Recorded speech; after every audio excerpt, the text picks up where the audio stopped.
Um, Hello, everybody. Really nice to be here. I hope I'm awake enough to do this presentation. I feel I am.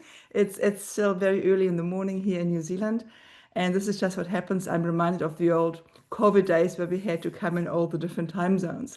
So now that AI can write, talk, and sing, what's in it for the language learner? So we are, of course, all amazed about all the miracles of generative AI.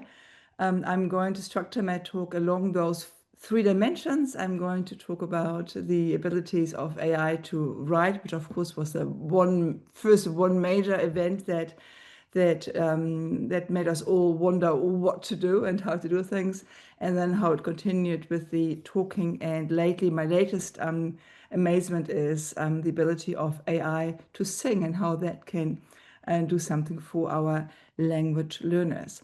So starting with AI can write. So as I just said, the first thing that happened at the end of 2022, when we suddenly had this tool that could write, the whole world being confused of what to do. We had those headlines, the college essay is dead.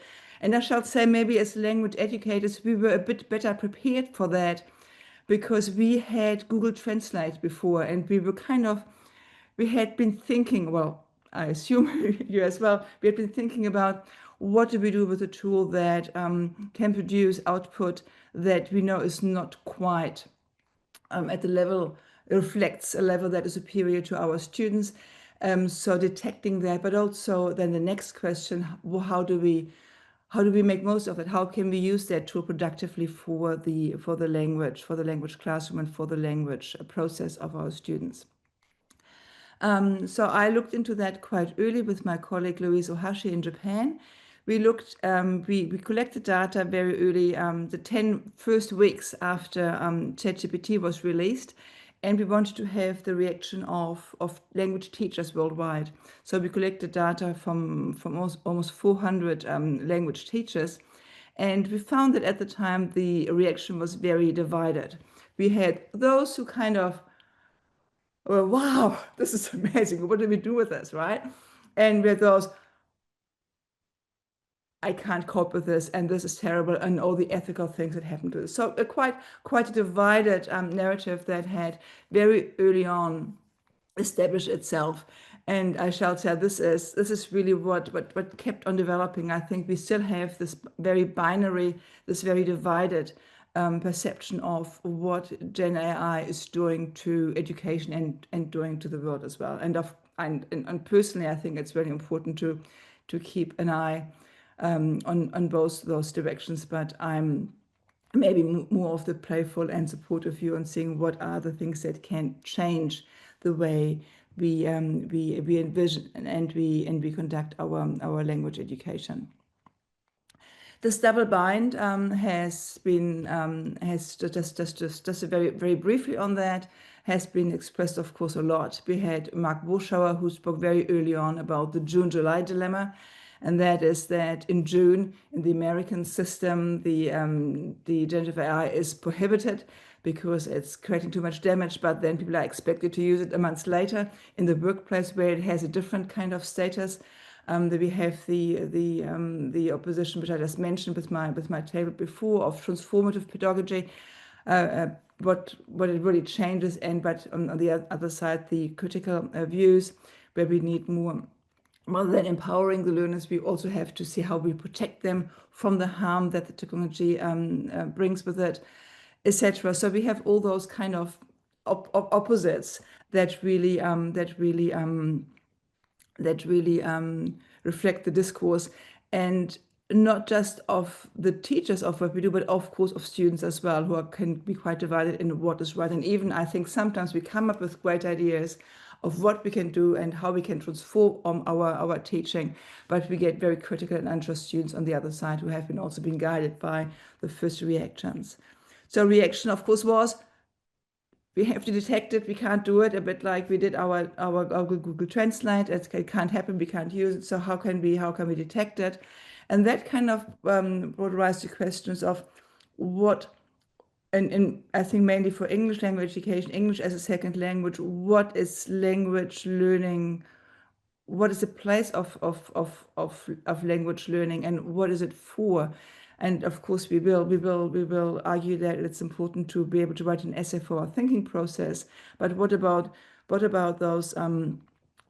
the international colleagues who are very sophisticated and skilled in their areas, but I just don't have the English language skills, and how can they be supported by those tools?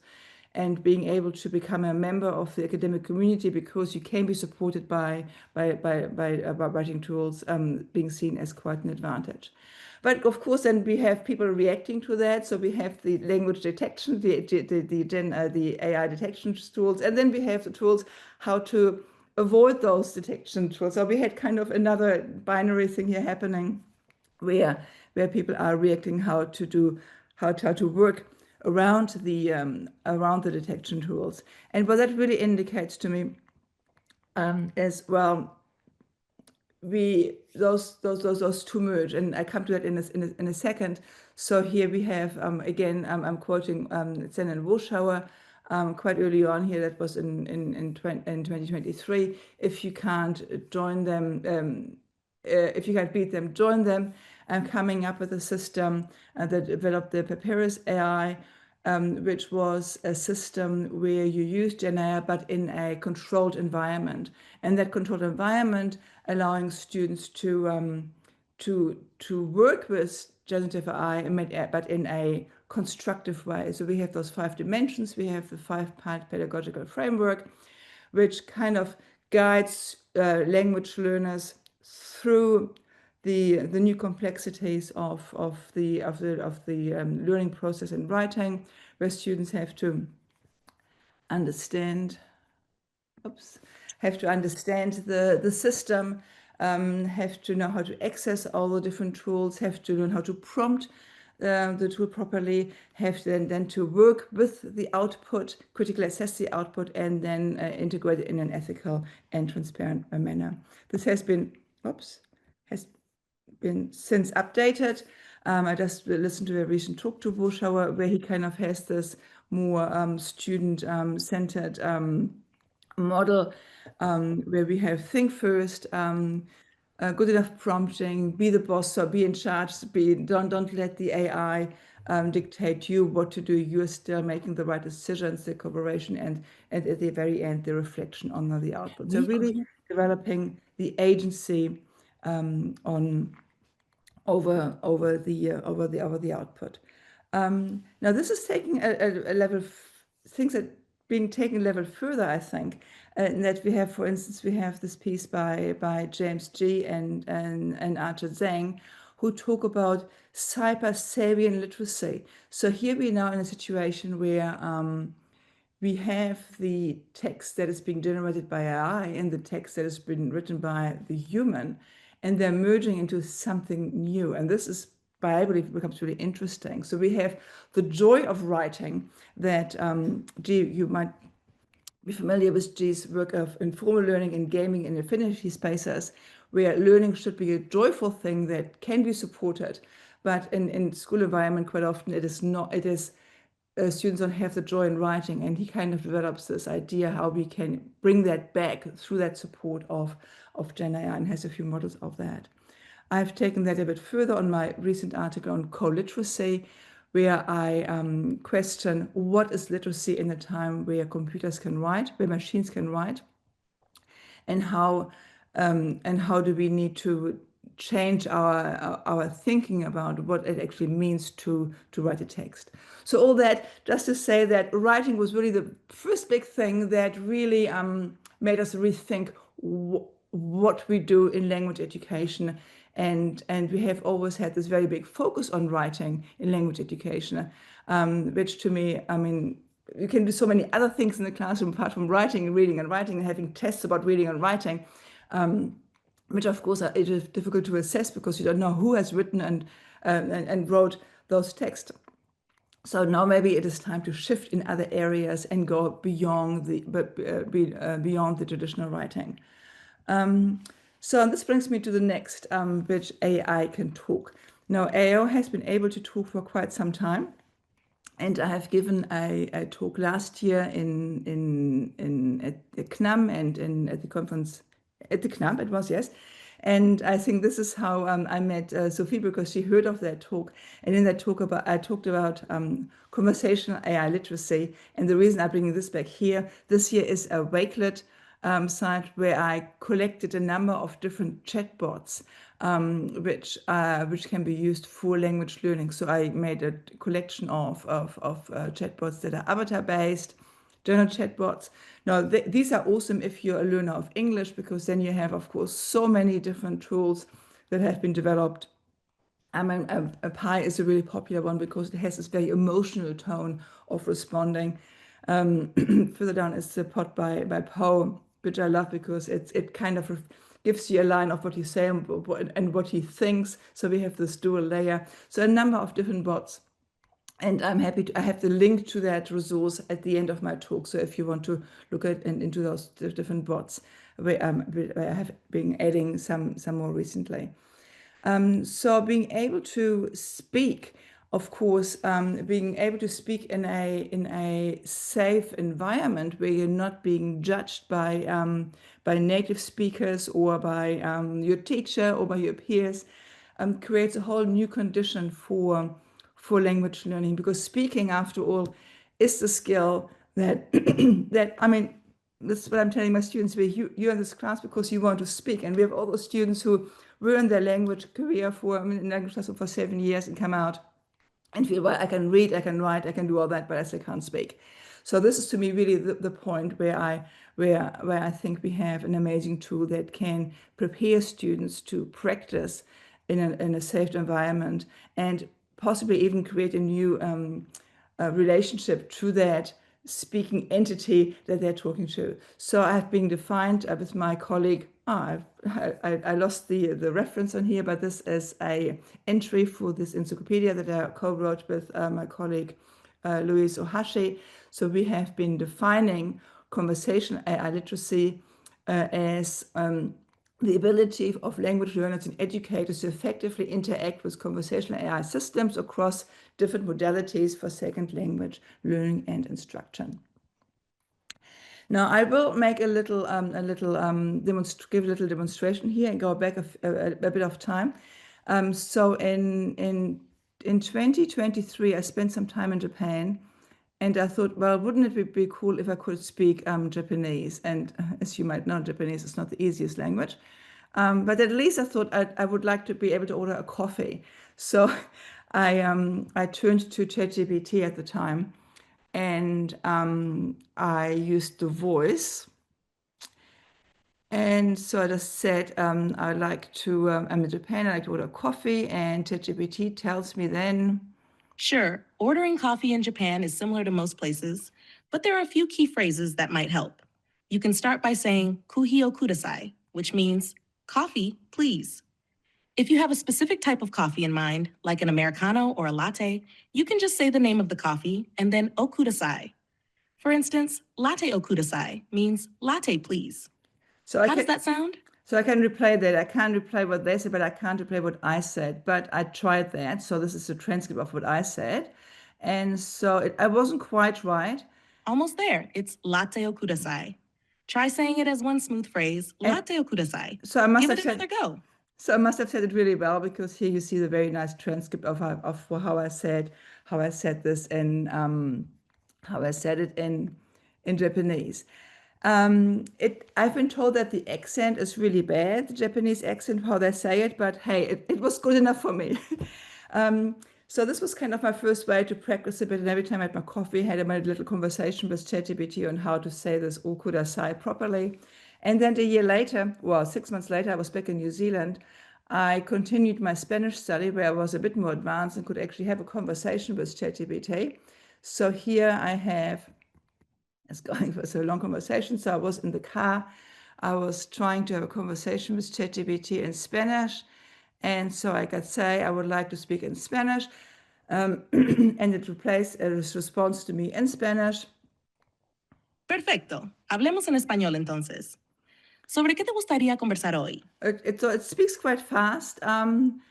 and the accent is still not that good, but it was good enough for me. So I just said, well, I'm still a bit in English here, so it speaks back in Spanish to me. It's in my car, I'm driving, what can I say? But it picks up with the topic. It asks me, Oh, espero que el tráfico I no esté muy hope the pesado. traffic is not too ¿A dónde te bad. diriges? Where are you going? And then it kind of, I had a clue. I could start saying something, oh, I'm going to my class, and then I didn't know. So I was my sabbatical. I took a weaving class, and I didn't know how to say it in Spanish. So it goes, weaving is tejido. So it explains it to me. And so you go to class, and I try to say it, but I say it wrong.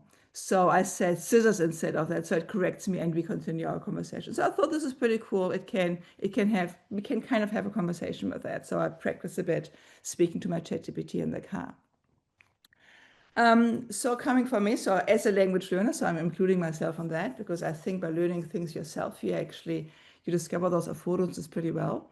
I did a short study with my PhD student around that same time, and we talked to 24 students, EAP students in New Zealand who came from all different parts of the world. And we were very surprised that those students all had ChatGPT, the paid version, coming to New Zealand. And they really used that tool. They used it for the academic writing, surely. But mainly what we found, they used it to survive coming to New Zealand and having to speak in English. So we looked at that through a framework of self-determination theory. So we had the aspect of autonomy that provided a safe space. So they went even for ordering food, asking for just like my coffee. That's the same thing. So they kind of found that a safe space to order to prepare for a real life conversation. They felt that it boosted their fluency. It gave them confidence, its readiness for everyday interaction. And also being new in a country, about having somebody to talk to, which is a bit sad. But I mean, if you are new in a new country, sometimes it is a bit difficult as well finding people that that you can relate to. But on the other side, this was also seen as negative since it's so easy to talk to the machine. Maybe that some felt it as an impediment to make those real human connections. So that I thought was an interesting way that they really used it extensively without any prompting. Then very shortly after that, so it has been a while ago now, but I'm still amazed by the next milestone of ChatGPT when 4.0, so the Omni model appeared. And what the Omni model did, so I will give this just very short, I won't go to ChatGPT because for time reasons, but I actually asked ChatGPT, actually I will because it's just a good. So I just wanted to know, what does it do? What does this Omni do? So I just checked. So I'm talking. This is a transcript of what we talked about, and I think this just that is a great thing that you can have this conversation, and that you can reread the transcript to see what you actually said. Can you re-listen to it? So that's just checking out the new version. Anything different? So you have the same voice, and we hear. That's true. My voice hasn't changed. So it has the same voice, and then what can you do? And what can you do for language learners? It can do images. So that was new at the time. So it could create images. So let's give me a picture of the Eiffel Tower. So that was pretty cool. And then I wanted to play with that. Give me one with a New Zealand theme. So this was good. A bit more stereotypes I go. And it created the stereotypes here, the French stereotypes and the New Zealand stereotypes with the shape and the bungee jumper, I don't know, up here. And so what that made me, I was actually just sitting in the kitchen talking to my phone. It made it, you see this little icon here? So what happened here, I just said, I had a little smile, and it actually detected that. So, and this is so the detection of emotion, which was kind of the first thing. And I was really impressed by that. So the Omni stands for, so here, this integration. So what it can, so it's multimodal integration. So we have the audio, the image, the text, and partly the emotional aspect as well. It has this very rapid interaction with audio, so which makes conversation much more fluid than the previous version, and also the language capacity as well, covering over 50 languages. And according to ChatGPT, this is 97% of the global speakers. Of course, we always have a few that I missed out or that not that were covered because of the data collection, the data the way it's being trained, but still a very, very impressive amount of multimodality and multilingual capacity. Now, the way it changes is that we had the old system where we had speaking was being transcribed from speak to text, going through the machine, and then being decoded from text to speech. Now, this was the model I just showed you in my previous versions, but now but in the Omni model, you have a direct channel between the audio, which is then being processed audio tokens and not as text tokens into the audio channel when it comes out. And you see the difference here if you go, going back on ChatGPT, the difference here, a difference between going here on dictate, where I just go, bonjour, guten Tag, buongiorno. So I just go here and it will hopefully transcribe that. So in the different languages, which as I said, but if I go here on the other item here, oops. Okay, I was actually going to go onto this one here now. So now we go onto the on the voice to voice, where we have now it's listening to me. I can hear up here. I can change the voices. I've got a really great feeling about us teaming up. How can I jump in and help? Hey, it's great to meet you. How's your day going? Hi there. Nice to meet you. I'm excited to help you get things done. Let's get started. To Maple. Bonjour, hello, buongiorno, buenos dias. Ciao, buongiorno. ¿Qué tal? How can I help you today? It's pretty good at getting back to me, but it's not as good. Well, actually, it wasn't that bad here. Actually, I don't want to I'm getting out of it now again. It's pretty good at transcribing and at coming back to me in the multi-languages. The transcription here is not always that good. So this example didn't show that. But I will show you that maybe in another screenshot. So it's really processing from the audio to the audio, which makes it much more flexible. Now we have those different voices, and according to ChatGPT, they have different characters, and they will also function differently according to what maybe the needs of a language learner is. So some will be more encouraging, some will have a calmer voice, some are more enthusiastic, have a more slow delivery, etc., etc. So you can choose between the different voices, which might give you different abilities to interact with that voice according to your language needs. There was at one stage Monday, and Monday was a funny one. Monday was a voice that really doesn't want to talk to you. So they have discontinued that. But here I want to speak in Italian. And because I'm planning to go to the Eurocall conference in Milan, so I'm trying to learn some Italian. Puoi, si dice puoi. Okay. So it really doesn't want to talk to me, but it does. So it kind of gives me that kind of feedback. On the Zoom link that's there. Right. Oh my God. But at least Can we mute Gloria? Who's yeah. So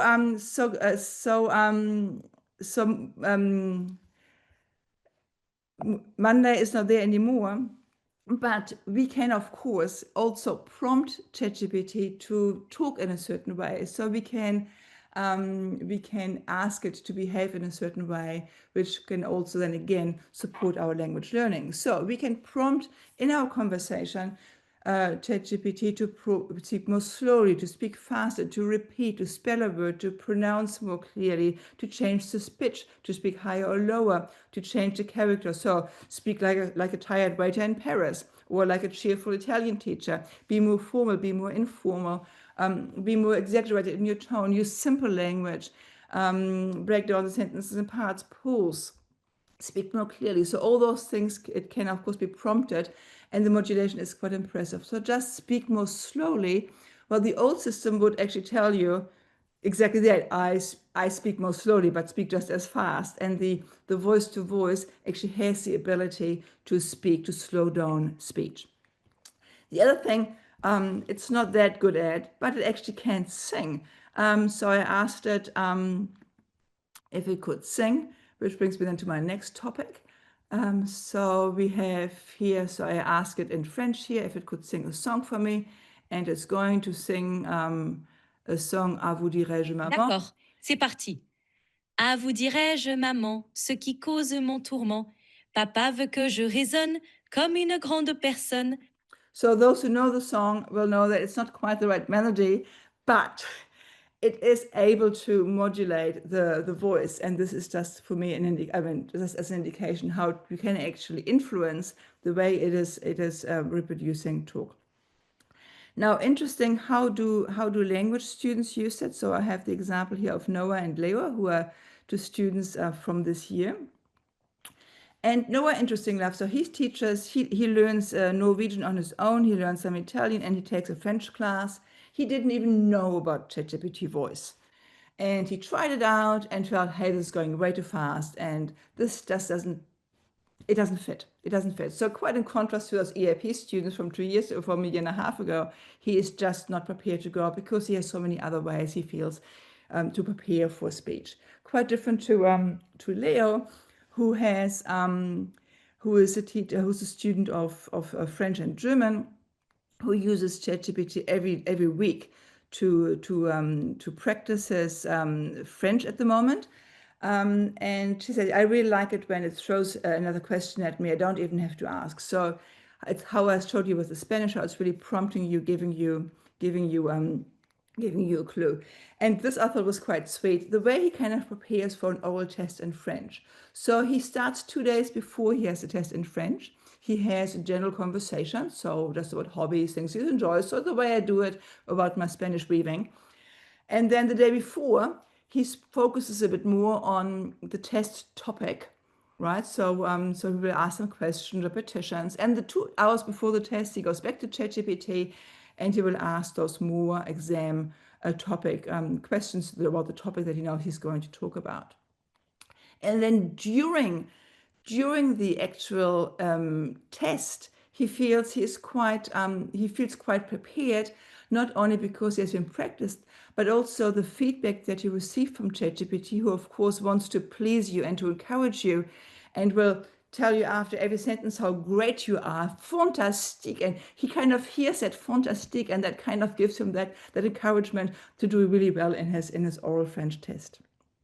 Okay, now I don't have much time, I realize, but I don't want to miss talking about the singing a bit. So we go a bit beyond ChatGPT here. I found last year this, I'm on Instagram, there is this a very nice little a series about, account that tells you about study methods, and I won't play this now, but she just tells you this is an amazing thing. Actually, I will play it because it explains things so well. Put the sound on.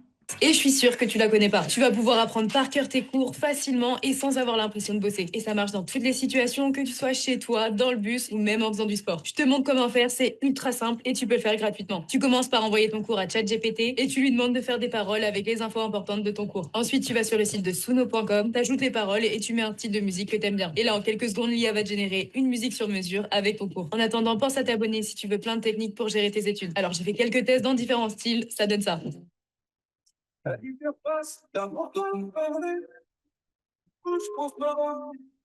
Okay, so you get the idea. You have this amazing tool where you can enter text this text will make you a song, and then you can choose the genre, what you want, and it gives you something to listen to. So I thought, first I sent this to my daughter because she's a student. I thought she might like that. And I thought, hold on, maybe it sings in other languages as well. And maybe we can use that to study our vocabulary. How great would that be? Songs, I mean, we know how great songs are for language learning. So I used it with on a project I'm conducting currently with Tammy. Tammy is a New Zealand woman who wants to go with her family to France, but doesn't speak French, or is just learning French. And in this study, I'm kind of trying to project herself in the future when she's in France. So I've done that with a number of tools. And so I'll be with Gen AI tools, but also complemented with visualizations where I kind of get her to imagine herself as a fluent speaker in France in the future. So we created this song. So first we did some French songs, which were a bit hard for her. So I tried out if we can do bilingual songs. And here we have the song, which I just want to play you a short extract, where she is imagining herself being in France with her twins, and they're playing at the park. And since it was, I wanted her to understand the song, not just to listen French, but she doesn't understand. I added a bit of English, and you see how well that actually works. So between the English and the French. So let's play the first video.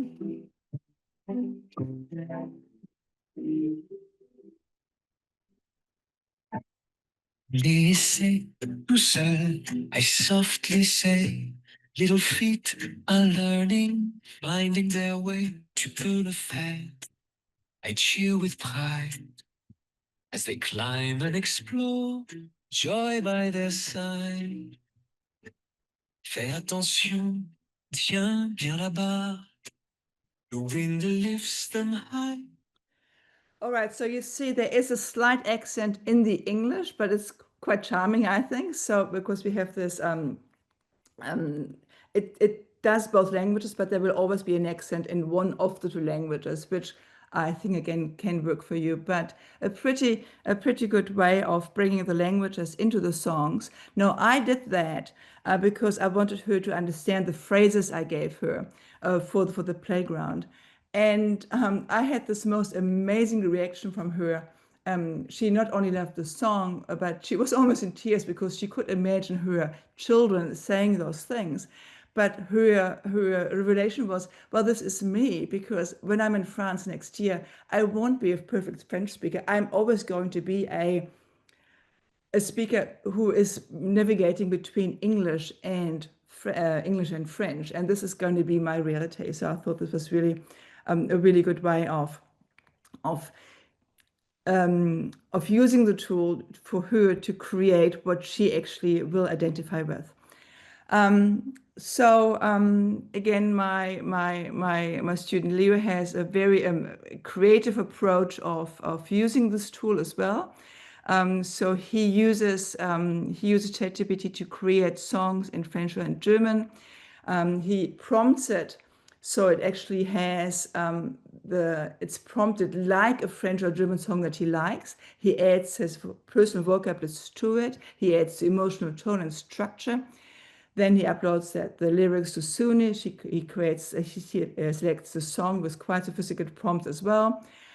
And then he creates an image, a cover, which he believes is also copied or is kind of inspired by the original. He downloads the song and then he adds it to his normal music collections on Spotify or whatever it is, and plays the song as part of a daily routine. So it's completely integrated. He's creating his song and it's created in his everyday life.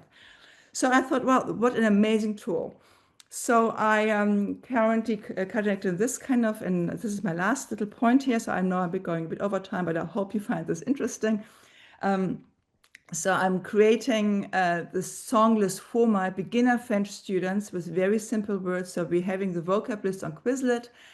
And then I'm using those words to create very, very simple songs with different tunes, different voices, male voices, female voices, both voices. So rap is really good to have more spoken language, was more easy to understand. So the idea was that they first listen to the songs so they can kind of review the vocab they have on Quizlet. And then the plan was to change this over time, where they can maybe use the words, but create their own music with it. So they don't have to listen to my schmaltzy music, but they can do something that they like much better themselves. And then scaffold that so they create their own songs, maybe still with the class vocab, and then ultimately doing their own song with their own vocabulary. So I was really pleased with that project. And so it was, things didn't quite work the way I wanted, because the class in the end, since I was seconded elsewhere, was taught by somebody else. So I didn't have quite the overview of the project I wanted to, and that might have impacted on the outcome. But the student feedback actually wasn't that great.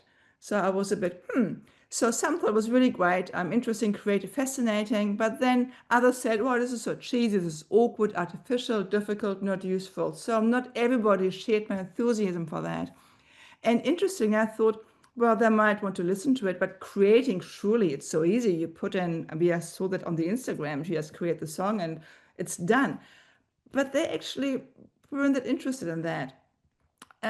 Too complex, too much work. You have to make the lyrics, you have to upload it, then you have to get the right music. And is this how you learn languages?